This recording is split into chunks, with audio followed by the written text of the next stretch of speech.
In some of that cleanup efforts here now because that rain's going to be coming. It's going to start with the winds whipping around. Starts with the wind and then the rain. Looks like rain will be more impactful for about Thursday, Friday, Saturday. We'll get some light showers in the mix tonight into tomorrow, but we'll also feel that wind. So it looks like wind and rain are going to play hand in hand tonight into tomorrow. We start off the morning with a dark, kind of quiet look outside.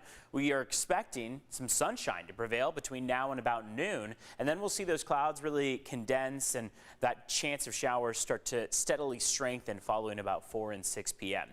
We see our final day of low 60-degree temperatures this afternoon before daily afternoon highs drop all the way down to the 50s and in some cases low 50s. There are some models that push our eastern sitting valleys, Ramona for example, down to the 40s as our afternoon high temperature closer to Thursday, Friday, Saturday or so.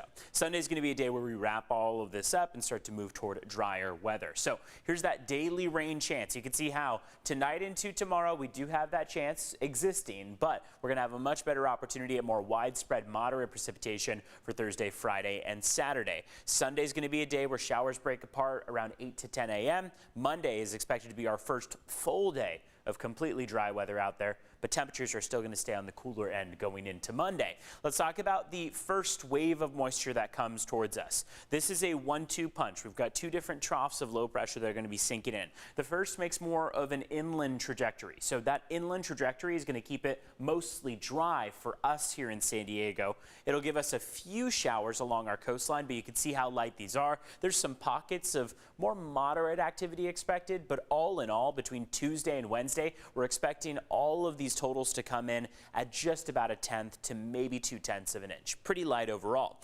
This is 5 a.m. early morning commute for Wednesday. A few light showers down toward the South Bay. Looks like North County is staying mostly dry through this. You see a couple areas of yellow and orange pop up, indicating that we might get more moderate activity again. Couple pockets of it, but that's going to come alongside plenty of wind from coast to deserts, county-wide, all the way from tonight through tomorrow. So that's where we have a wind advisory for your inland valleys and a high wind warning for the coast and deserts.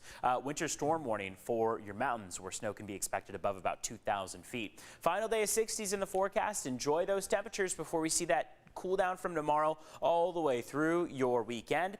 Looks like into early next week, those temperatures are going to try to start to reestablish themselves, but we'll run into that daily opportunity for rain along the coast and inland, that daily opportunity for snow across the mountaintops, especially when it comes in the overnight hours. And for the deserts, plenty of wind out there, that chance for rain mostly Thursday, Friday, and Saturday. Back to you.